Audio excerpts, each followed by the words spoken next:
kíni ṣe wá nílẹ̀ Yorùbá sórí wa pé sọpọlọ wa fapo. gbogbo ẹ̀yin ẹlẹ́sìn sí ẹ̀sìn kọ́ lẹ́ ń ṣe sí ẹ̀sìn lẹ́ ń ṣe sórí yín pé pẹ̀lú ẹ̀sìn tẹ́ ń ṣe tẹ́ ń pè lẹ́sìn. àti kírísítẹ́nì àti mùsùlùmí ti mú wa ṣìnà nílẹ̀ yìí ẹ̀yin lẹ dorí wa rú ẹ̀yin lẹ já mọ̀ nǹkan tá à ń ṣe ẹ̀yin lẹ já lọ wájú. bí ṣọ́ọ̀ṣì ti pọ̀ tó ń lẹ̀ yìí lẹ̀sẹ̀ ń pọ̀ sí lójoojúmọ́ gbogbo tẹ́ ẹ fi ń kọ́ ṣọ́ọ̀ṣì wọ̀nyí iléeṣẹ́ ni ẹ fi dálẹ̀ káwọn ọmọ yìí ti ń jáde iléèwé kí wọ́n lè ríṣẹ́ sí alákọ̀ọ́rí yín dẹ̀ ń pariwo pé wọn ò ríṣẹ́ ń bo náà ti fẹ́ ríṣẹ́. àwọn iléeṣẹ́ tó wà láyé Ọbáfẹ́mi Awólọ́wọ̀ ló sì wà dé sin majority ẹ̀ náà ti sákò lórílẹ̀‐èdè Nàìjíríà wáyé tá ń dá dọ́lọ́n láàmú. ọmọ pé òsì kọ́ńpìnì ọmọ páwọn tó wà ń bí sí ọ̀fẹ́ fi iléeṣẹ́ lẹ̀ ẹlòmíì ti tásìkò láti rìtáyà yọ ọmọ dá irun ẹni. ó wá ń gbàdúrà ní ṣọ́ọ̀ṣì ọlọ́njọ́mọ̀ mi ó rí sẹ́ńbù ló ti fẹ́ rí dèdèrè ní ọ̀dọ́lọ́n láàmú ni yé trọ́bù Ọlọ́run kò sí májìkì kankan. nbíbi táyé bá wà ní wọ́n ti gbọ́ mẹ́ẹ̀ ṣiṣẹ́ sọmọ ẹnìkan ní jáde nílé ẹ̀kọ́ ní every year là ń produce graduate. jára ẹ jíjí rẹ kò nínú oorun kò sí nǹkan kan tó wà spiritual nípa ẹ̀sìn. we are all religious but not spiritual. ẹni tí yóò báyàwó pásítọ̀ rẹ̀ sùn tàbí pásítọ̀ tí yóò báyàwó ọmọ ọjọ́ sùn ó wàásù ní chọ́ọ̀chì náà ogun píhùn náà. kí ló ṣe fún ọ tó rí. alájà tí yóò lọ gba nǹkan mọ́ra lọ́sàn-án ó wà nílé ọkọ ó lọ àṣàlátù náà ó. tó kí wá ló dé tá à ń disturb ara wa kí ló dé tá à ń tanra wa. àwọn kan tí nǹkan bá ti ṣẹlẹ̀ báyìí wọ́n gbé ókèrin ìṣẹ̀sìn mùsùlùmí nìkan náà ló máa ń pariwo lórí nǹkan báyìí wá ìtọ́jẹ́yìn nìkan.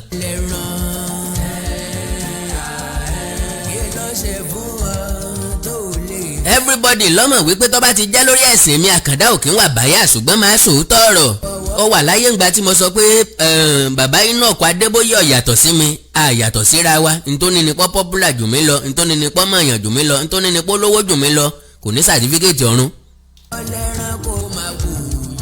tó bá jẹ́ bí mo ṣe máa jìjàgùdù kí n tó rọrùn wọ̀ torí ìwé mímọ́ Bíbélì sọ pé ìjọba ọ̀run dàfagbára wọ̀ o ló ti dàfagbára wọ̀ tó bá jẹ́ pé bí màá ṣe struggle láti wọ̀ lónà ó ṣe struggle láti wọ̀ kò special náà.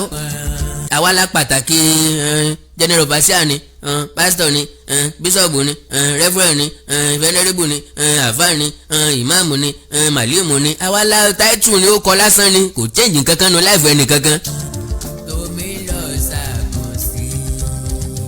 so wá ìta fi ń tanra wa wá ìta fi ń pe ajá lọ́bọ̀ fúnra wa àwọn pásítọ̀ àwọn àfáà àwọn yìí ṣiṣẹ́ lórí ọpọlọ yín ni àwọn dẹ̀ ń jẹun lọ́n tiwọn. ẹ̀sìn Islam ó ní ọ̀nà tí wọ́n fi ń sìn ní tòótọ́ ó dẹ̀ láwọn òpó tó gbèrò àwọn òpó tí wọ́n fún epo gbèrò nìyẹn èdè lárúbáwá ni èdè àwọn èèyàn kan ni wọ́n mú wá ìwọ́ tó ọdẹ fẹ́ ka Quran ó mọ̀ lọ sílé kéwú láti kà á bí wọ́n ṣe ń kà á ló fi ráìm.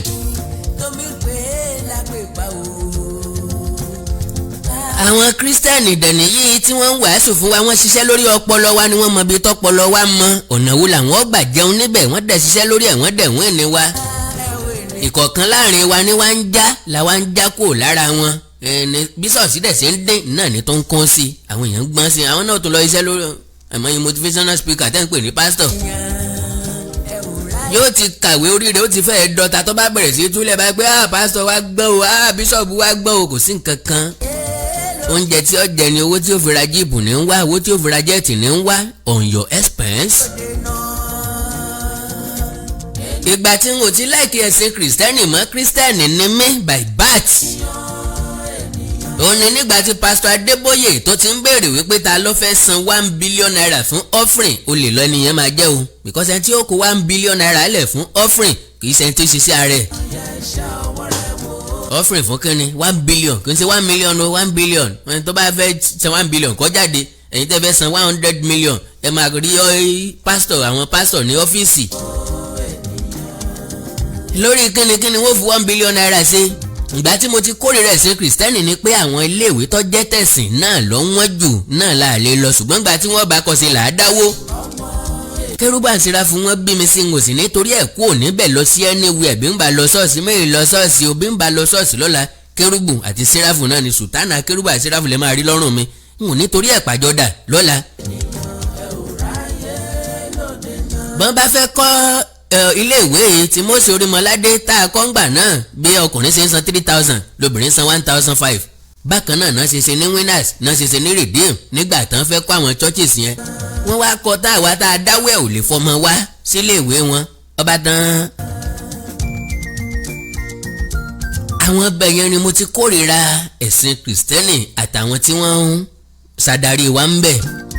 nígbà tí mo gbọ́ pé Oyèdépò ní jẹ́ẹ̀tì 5 kí ni yóò fi ṣe bàbá Adébóyè náà ní tiẹ̀ gbogbo wọn bẹ̀rẹ̀ sí ní tiwọn Apostle Sulaiman náà lọ ra jẹ́ẹ̀tì lórí kínní njó ọjọ́ everyday ni wọ́n náà fò lójú sánmọ̀ ni níbo wọ́n fò lọ èlò wọn fi ń páàkì jẹ́ẹ̀tì èlò lówó ọ̀hún èèyàn mélòó lówó ọ̀hún lè ṣe lóore.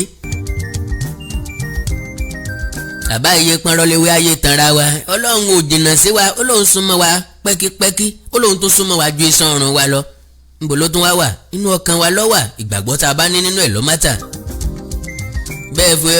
bẹ́ẹ̀ ti bí pọnmi àdúrà lọ sí mòwe lọ sí ọ̀tà lọ́hùn ntọ́lọ́hún ó ṣe ni ó ṣe níjó tí ń yí bẹ̀rẹ̀ káàkiri kí ni kí lọ́ọ́ dànù ayé rẹ̀.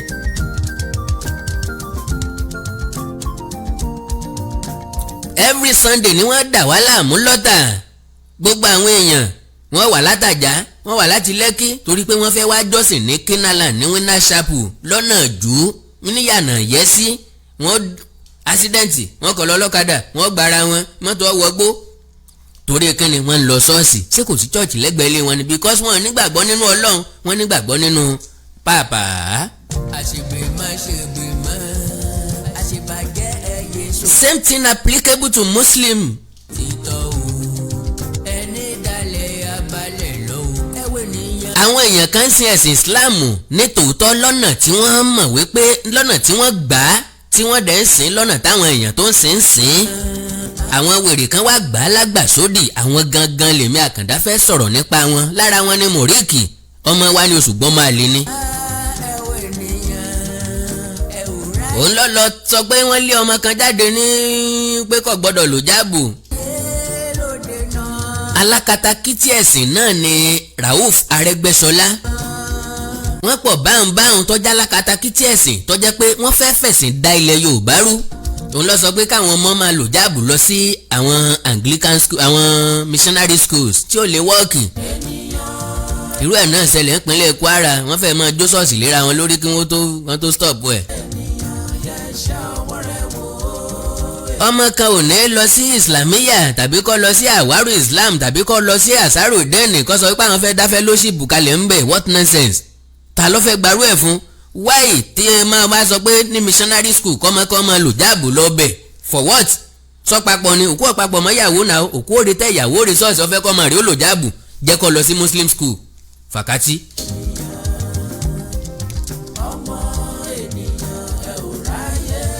so sinimá lọ́dúnládé Adékọ́lá ṣeun gangan kọ́ ló produce ẹ o táwọn Muslim yìí fi táwọn yes Muslim náà ni wọ́n ẹgbẹ́ tán pera wọn ní Tawunu Human Rights of Nigeria tán fi àtàkẹ́ tán fi bẹ̀rẹ̀ sí ní sọ wípé kó lọ yọ fídíò yẹn ni kó apologize sáwọn ni nǹkan kan. meanwhile Ọdúnládé Adékọ́lá kọ́ ló produce fíìmù ọ̀hún máa wò pé mi ò tiẹ̀ fẹ́ dá sí i mo tiẹ̀ wá wò pé mo tiẹ̀ fẹ́ dá sí i mo wá wò pé sinimá ọ̀hún gan ó yẹ kéèyàn ó wò ó kọ́ mọ̀ jẹ́ wípé Ọdúnládé Adékọ́lá ti bà ẹ̀sìn Islam jẹ́ o wọ́n lọ sọ̀rọ̀ nípa obìnrin kan tó lò jáàbù àbí wọ́n lo obìnrin kan tó lò jáàbù lọ́nà tí ó yẹ kí wọ́n lò wọ́n náà dehumanize àwọn obìnrin Muslim how manage. now àkọ́kọ́ ni pé ẹni tó ṣe fíìmù ọ̀hún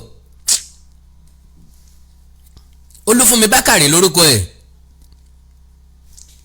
corporate picture ló gbé jáde ẹ mọ̀ pé corporate Muslim ni Alhaji Abdulrasaq fíìmù ọ̀hún jáde ní September 20th ó wà lórí social media èèkó ni o lady yìí ní òun ti lọ yọ́kù lórí social media àwọn ẹgbẹ́ Muslim yìí wọ́n ti sáré jáde kòńsà àkọ́kọ́ kòńsà kejì táwọn Muslim máa ń jáde bẹ́ẹ̀ anytime tó bá ti dárúkọ Allah tó bá ti dárúkọ Anabi Muhammad sallallahu alayhi wa sallam meanwhile Muhammad kì í sí family ẹ Allah Ọlọ́run ní jẹ́ bẹ́ẹ̀ everybody ló ní Allah ẹ bá sọ̀rọ̀ àlùfànṣá sí Allah jẹ́ kí Allah gangan ó dájọ́ fún un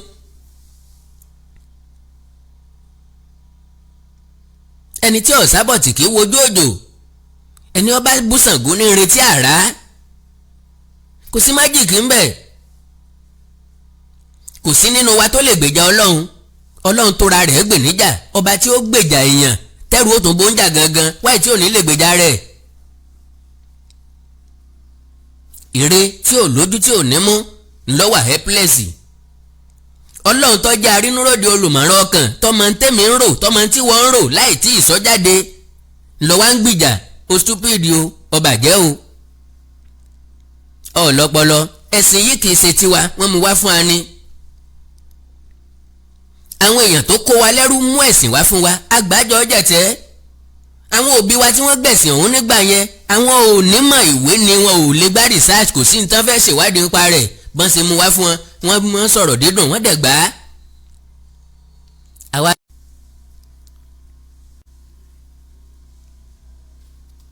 in Nigeria, we are very religious, but we are not spiritual. Mo gbé náà ń jó lórí omi nu.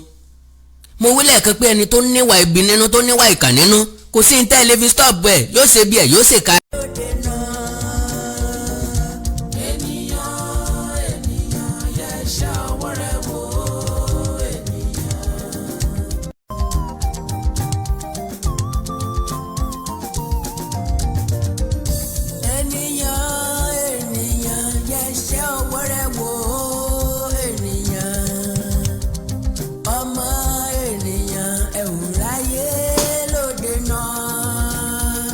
Wọ́n láwọn èèyàn kan flag ẹ jẹ́ kí wọ́n flag ká lè flag ayé wọn dànù.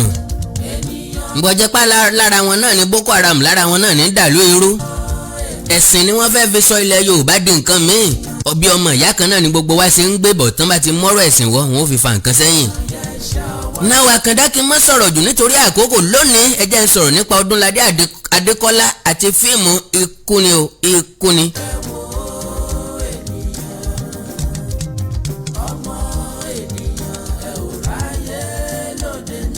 Lára òfin táwọn ẹgbẹ́ yìí tí wọ́n fún Ọdúnladé Adékọ́lá òun náà ni wípé kán má gbé yòókù jáde o, mi ò wó tán o, but eléyìí tí wọ́n sọ̀rọ̀ ń pa ẹ̀ náà ni mo mú wá.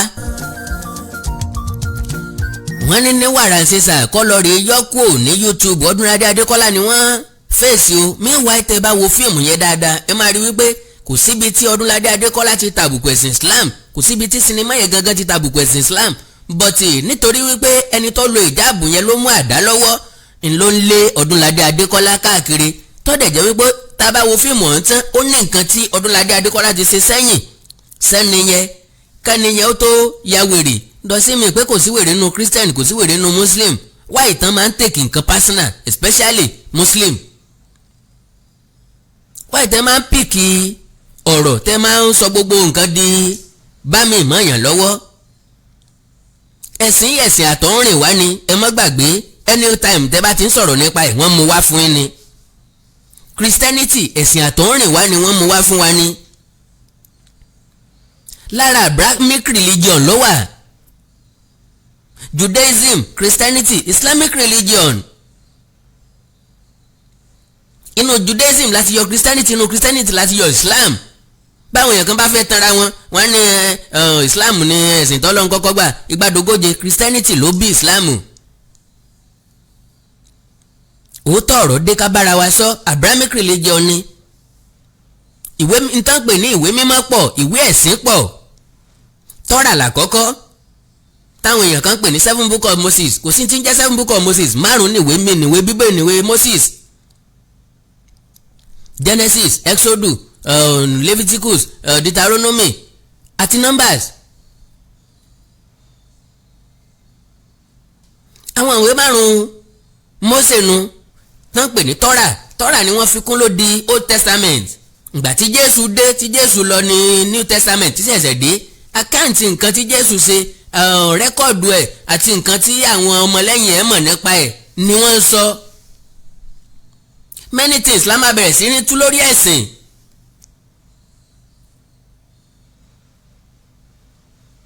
Ádámù àti Éfà ni wọ́n lọ dá wa, do you believe in it? Ni wọ́n ní Ọlọ́run kọ́kọ́ dá ló wá ṣẹ̀ wálẹ̀. Àwọn méjèèjì bí Kéènì wọ́n bí Ébẹ́lì. Kéènì sì fẹ́ Abel sì fẹ́ ta ló bí àwọn táwọn fẹ́. Bẹ́ẹ̀ kọ́ ni mo fẹ́ lọ lónìí a sì ń padà bọ̀ wá tú ọ̀rọ̀ ẹ̀sìn fúnra wa ó wà very very controversial and I don't care. Controversy náà lè mọ̀ mí sí being you know me through controversies. This guy is very very controversial because a mọ̀ pé kí nǹkan tó tẹ́ mi lọ́rùn. Náà lórí ọ̀rọ̀ Ọdúnládé Adékọ́lá wọ́n ní wàrà sísà kọ́ lọ yọ sinimá yẹn kúrò. Again wọ́n ní kí ẹgbẹ́ tampan kí wọ́n fìyà tọ́tọ́ jẹni tó produce movie yẹn. Lẹ́yìn ẹ̀ wọ́n wá ní movie tán bá ti fẹ́ gbé jáde o tí yọba ti ní ọ̀rọ̀ Islam nínú o kí wọ́n kọ́kọ́ mọ̀ verify ẹ̀ kí wọ́n tó gbé jáde. What nonsense. Ẹ̀sìn jẹ́ tẹnìkan ni bí ti gbogbo ayé ni. Nàìjíríà nìkan kọ́ ni wọ́n ti ń ṣẹ̀sìn, ilẹ̀ Yorùbá nìkan kọ́ ni wọ́n ti ń ṣẹ̀sìn. Àwọn idiot kan kàn tiẹ̀ wá kóra wọn jọ síbì kan wọ́n dẹ̀dẹ̀rẹ́ sọ pé lórúkọ kinní kan àwọn ń jà fún kinní kan. Nonsense ni náà o. Lára nǹkan tán sọ fún ni pé àwọn mandate ẹ̀ fún pé kí producer yìí kó apologize publicly. Mo láǹfààní àti sọ fún ọ wípé Olúfúnmi Bákàrè ti ṣe gbogbo nǹkan tí wọ́n ní kó ṣe, that is kó yọ kúrò lórí social media, ṣùgbọ́n kó tó yọ kúrò àwa píìkì ní ta fẹ́ píìkì. Kó apologize publicly, ọmọbìnrin ti apologize láì mọye gbà. Ẹ lé olè pé kó ju tọwọ́ ẹlẹ̀ ó jùlẹ̀ ẹni ọ̀sáré ẹ̀tún wá lọ́lọ́ mùsẹ̀fẹ́ pani. Ọdúnládé Adékọ́lá tẹ̀ ń dárúkọ nǹkan ló ní sinimá kò dẹ̀ sí nǹkan kan tó bá dé ń bẹ̀. My dear brothers and sisters, gbogbo ẹ̀yin ọmọ lẹ́yìn Jésù Kristi, gbogbo ẹ̀yin alátẹ̀lé ànábì Muhammad sallallahu alayhi wa sallam tòótọ́ ẹja fojú wa ló ń jẹ. Ibo ni ọ̀rọ̀ yìí ti ibo ni sinimá yìí ti bá ẹ̀sìn Islam wí kájọ wá dájọ́ lọ́kàn ara wa. Mò ń bọ̀jọ́.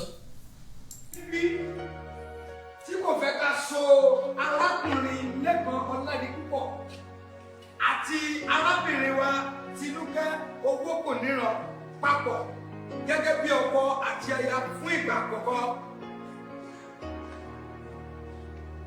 Ǹjẹ́ fún ìgbà ìkejì mo ní nínú ìpéjọpọ̀ yìí ǹjẹ́ a rí ẹnikẹ́ni tí kò fẹ́ kí a so arábìnrin wa yìí papọ̀ pẹ̀lú arákùnrin wa yìí gẹ́gẹ́ bí ọkọ àti ìyàwó fún ìgbà ìkejì.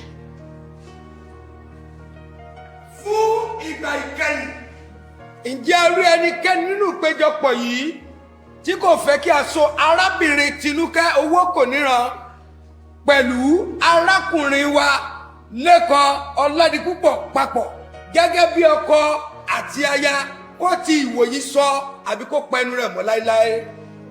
Ikú ni o.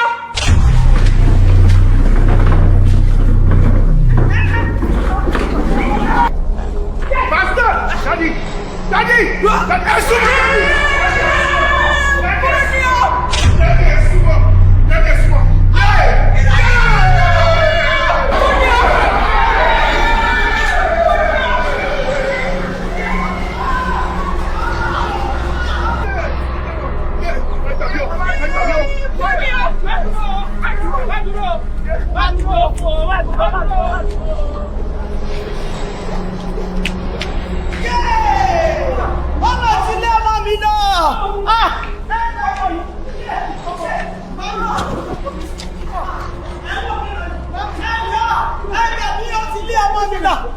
ẹgbẹ̀bí ta ló fẹ́ bá mi mú.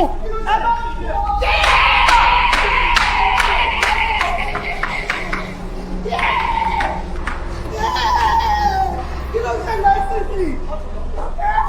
Ọkọ mi dà. Bábì! Ó ti lé náà. Bábì! Ó ti bàjẹ́ lébi lọ́wọ́. Bábì! Ọkọ mi dà. Ọkọ mi dà.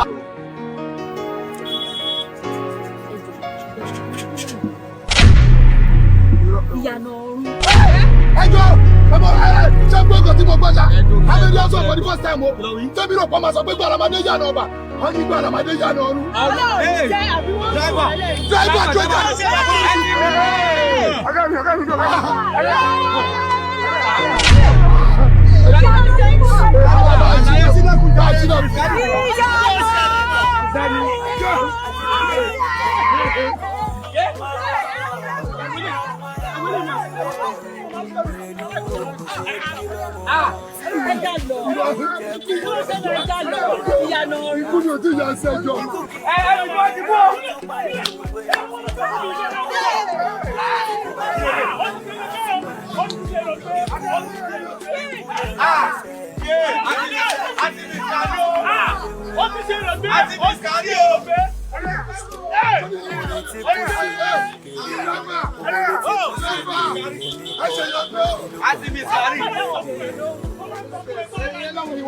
Ó sún mi o, èèyàn Ọlọ́run dẹ̀ kí n jà. Àbíkẹ́ wọn rí bí èèyàn Ọlọ́run ní ẹ̀yìn. Mo fẹ́ jà o, mo fẹ́ jà. Wèrè ni wọ́n. Wọ́n máa kọ béèrè kan lọ́wọ́ wọn ni. Gbogbo wọn dẹ̀ wá ṣe bí wèrè, wọ́n dẹ̀ ń sá kiri. Ṣé àmọ̀ fún èèyàn Ọlọ́run lẹ́yìn? Ṣé bí mo kàn béèrè pé ẹjọ́ o, ibo ni ìyànà ọ̀run? Ìyànà ọ̀run ni mò ń wà. Ṣé mi ló pẹ́ ní wèrè? Ẹdun ní oúnjẹ ìbèrè náà yìí ìyànà ọ̀run yóò gbọ́ rí. Kí ló wà nínú ẹ̀? Ṣé yìí ò mọ̀nà ni?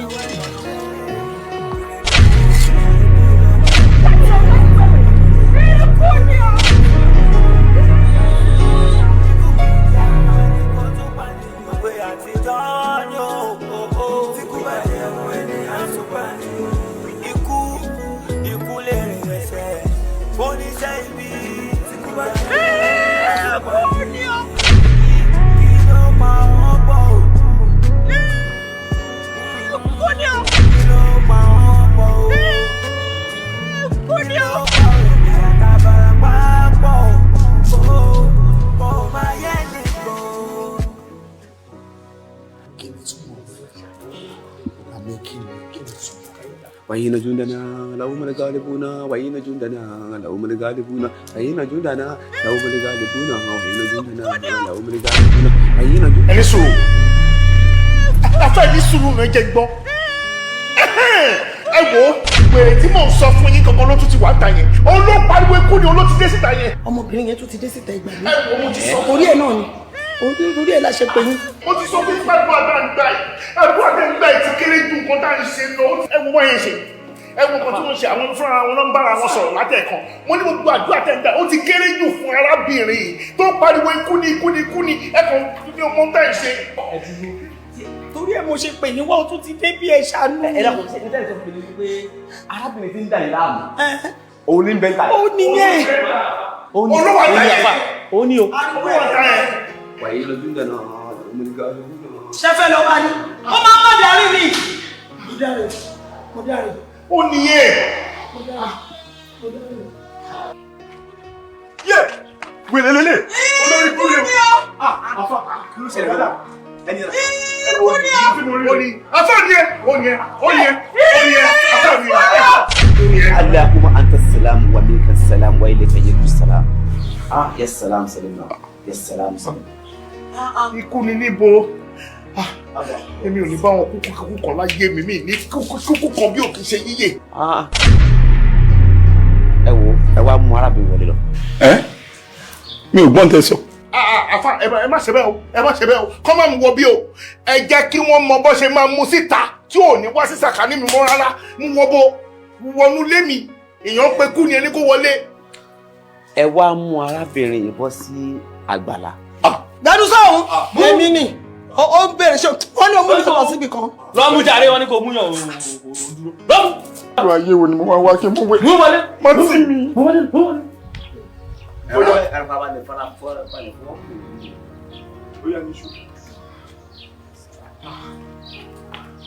wá má mú kọjá ẹgbẹ́ yẹn o má mú kọjá ẹgbẹ́ yẹn ibẹ̀ ni kò rọra dúró sí má mú lọ ẹ̀yìn o wèrè ni ó lè lọ gbẹ̀yìn kulẹ̀ kó lọ wọlé láti bẹ̀rẹ̀ wá o. níbi tọ́rọ̀ dé dúró yìí ẹ dákun mo fẹ́ béèrè kankan lọ́wọ́ yín. ókè sà. kí ni nǹkan tẹ́ ẹ mọ̀ nípa bí arábìnrin yìí ṣe dantó-dà yìí. àyíkó lẹ́yìn tún sọ yìí ẹ ti pàfọ́ọ̀mù mírèkù kẹ̀dẹ̀ gboríyìn ló kù wèrè débìnsì mi mọ kọ́tẹ́ pé ẹ̀yìn máa kọ́ mi gan ẹ̀dẹ̀ bá sọ́bà ọwọ́ kan ó dẹ̀ dúró ìyẹn make sense ẹ tí wọ́n á bí léèrè pé kí ni mo mọ̀ nípa wèrè báwo ṣe máa mọ nǹkan tó ṣèyàn kan tó fi ya wèrè báwo ni fẹ́ mọ̀. lẹ́ẹ̀kan mi ń gbọ́ yín.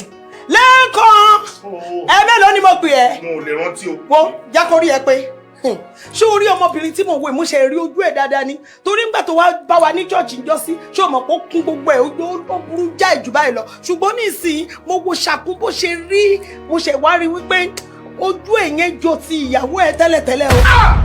What is papa? Mami! Kí ni? Ẹ̀yin wo wèrè ṣuṣuṣuṣu ẹ fi wí ọmọ lọ́mọ táwọn mọ̀lẹ́bí ìyàwó mi tẹ́lẹ̀ bá rí yín sí. Tó bá gbọ́ nǹkan tẹ̀sán ṣé wọ́n ní jẹ́jú mọ́ yín ike sọ pé ọmọ wọn jọ wèrè. Mo ti gbọ́. Ojú ló lù. Ohun tágbára yín ò ní gbé ẹ máa fà. Ẹ wo níbi tọ́rọ̀ dé dúró yìí gbogbo ohun tí ẹ bá mọ̀ nípa bí arábìnrin yìí ṣe rí bó ṣe rí yìí ohun tó sọ arábìnrin yìí dà bó ṣe dà yìí ẹ gbọ́dọ̀ ṣàlàyé o àìjẹ́ bẹ́ẹ̀ ìyá wa ẹ wo arákùnrin tí. Ẹgbẹ́ mi lẹ́kọ̀ọ́ wà ṣàánú mi má jẹ́ ń kẹ́kùrùn má jẹ́ ń pasán tó dẹ̀ mọ̀ pé òpè méjì lọ́wọ́ mi lẹ́kọ̀ọ́ ṣàánú mi jọ ṣàlàyé kí ló wà fẹ́ ó fẹ́ ni. Kí ló mọ̀ pa? Kí ló fẹ́ gbọ́? Ó dè mí tó fẹ́.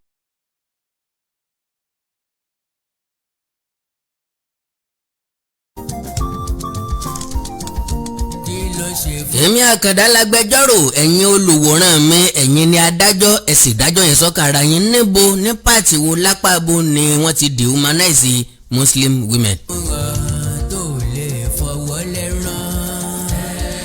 bàbá rí fídíò yìí fi ṣe rẹ́fẹ́rẹ́nsì kò ní make sense tó tí n bá kàn dédé sọ̀rọ̀ nínú ẹ̀ òye ọ̀rọ̀ mi ò ní yé ń dáadáa ìmọ́lẹ̀ ọ̀rọ̀ ń ò ní tàn sí ń dáadáa ẹ rò wípé bọ́yá Àkàndá wà bias.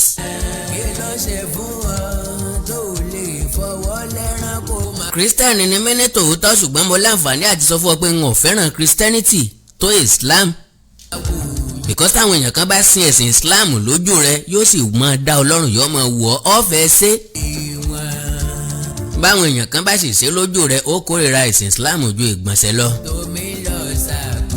So why are we disturbing ourselves?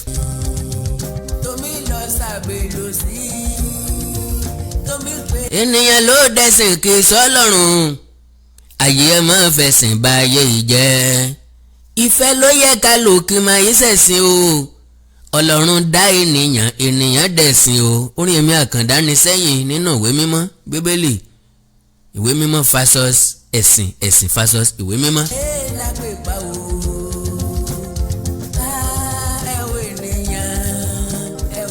àwọn ẹgbẹ́ dèdèrè yìí ẹgbẹ́ òpònú yìí ẹgbẹ́ amoko mẹ́kọ̀ọ́ yìí ẹgbẹ́ adàlóru yìí tí wọ́n pera wọn ní tàwúnù Women Rights of Nigeria wọn ò ṣàlàyé níbi tí Ọdúnládé Adékọ́lá ti nígbàgbọ́ nínú ẹ̀sìn Islam débi pé àáfàá ni wọ́n lọ kó ọ̀rọ̀ wọn bá wọ́n sọ̀rọ̀ níbi tí Mohammed Dúpẹ́ Jáyésinmi ti da ìborùn borí tó dá ìbọná ti wá dehumanize Muslim women. ó lò jáàbò lóòótọ́ ọmọ àdáda ní lóòótọ́ wọn ò sọ̀rọ̀ níbi tí àáfàá yìí ti fa háyà.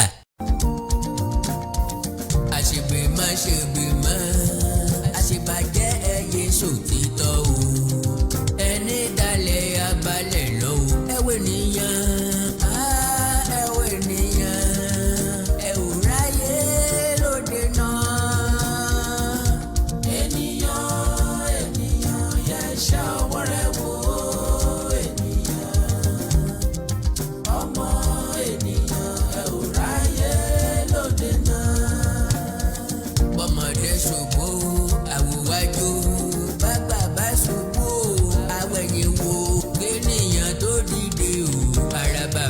Àkàndá tó nǹkan méjì tó gbé mi wá nù ọ̀rọ̀ Gani Adams àti Yèyé Dára ọ̀rọ̀ àwọn ẹlẹ́sìn tí wọ́n pera wọn ní ẹlẹ́sìn against Ọdúnládé Adékọ́lá àti sinimá ikú ni o ikú ni ikú ò ní wọlé yín ikú ò ní wọlé wa tèmi àtẹ̀yìn kájọ fa ìkú dẹ́gbẹ́ra ń lọ lónìí ń padà lọ́jọ́ mi ọjọ́ rí àrùn gbọ́bísí àrùn gbọ́bísí mi. Ẹ má gbàgbé láti láìkì kẹ́ fọ́lù péèjì yìí fún àkọ́tún àwọn ètò tí Àkàndá Ọ̀rọ̀ Awíkonko bákan náà ẹ subscribe sí YouTube channel mi mọ̀ ń bẹ̀ yín ni o bí àṣà Makangel á ní please subscribe to this channel please yo èmi náà ń bẹ̀ yín ni o ẹ subscribe sí channel Àkàndá Ọ̀rọ̀ Awíkonko TV lórí YouTube Awíkonko TV ẹwà èdè Yorùbá TV níbi tí mo ti ń kàyọkà òwe Yorùbá TV níbi tí mo ti ń sàwọn ìṣẹ̀lẹ̀ tó dìtàn ìtàn tó yí padà tó dòwe Oríkì Yorùbá TV Oríkì Yorùbá TV, Yorùbá Comedy Magic TV níbi tá a ti ń ṣe Itú Bàbá Ìta specially dedicated to late Gbénga Adébóyè Àbẹ̀fẹ́ Fúnẹ̀tán Aláyàmọ́lálẹ̀ Jẹ̀ǹgbẹ̀tìrìlè ọkọ Wùmí ọkọ Lára nínú ẹ̀. So ibi tẹ́ ti máa wo sírèsì Itú Bàbá Ìta nìyẹn. Àti kan tí tó ń bọ̀ lọ́nà tí n ò tí ì ní jà sí kò bẹ́ẹ̀ sí kò bẹ́ẹ̀ sí kò bẹ́ẹ̀ o sí kò bẹ́ẹ̀ n ò ní bẹ́ẹ̀ sí kò bẹ́ẹ̀ àti bẹ́ẹ̀ bẹ́ẹ̀ lọ. Ìfẹ́ náà ni Òbúkọ́ní ti fi ń bá Ìfẹ́ Léwúrẹ́ ní ti fi ń bá ọkọ rẹ̀ wúrun gbọ̀n. Ìfẹ́ lẹni Sákàndọ̀rọ̀ Awíkóńkó. Ẹ kú sinmi òní ẹ̀ní sinmi lékú lọ́wọ́ ẹ̀ní sinmi láìsàn lọ́wọ́ wàhálà àtìdààmú òní dé bá lé yín iná òní tán wo yín always ẹ mọ̀ tọwọ́ bàpọ̀ ẹ mọ̀ mú jáde ní lágbára Ọlọ́run ẹ̀ní gbèsè ẹ̀ní gbégbìn gbàtẹ́ padà sẹ́nu iṣẹ́ lọ́la ayọ̀ àtàláfíà lẹ́fì padà sẹ́nu iṣẹ́. God bless you all. Ilé òní lè ń jáde ọ̀nà ní náà wọlé àtẹ̀mí àtẹ̀yìn kájọ fa ìkú dẹ́gbẹ́ra Àkàndọ̀rọ̀ Awíkóńkó náà ló kọ́.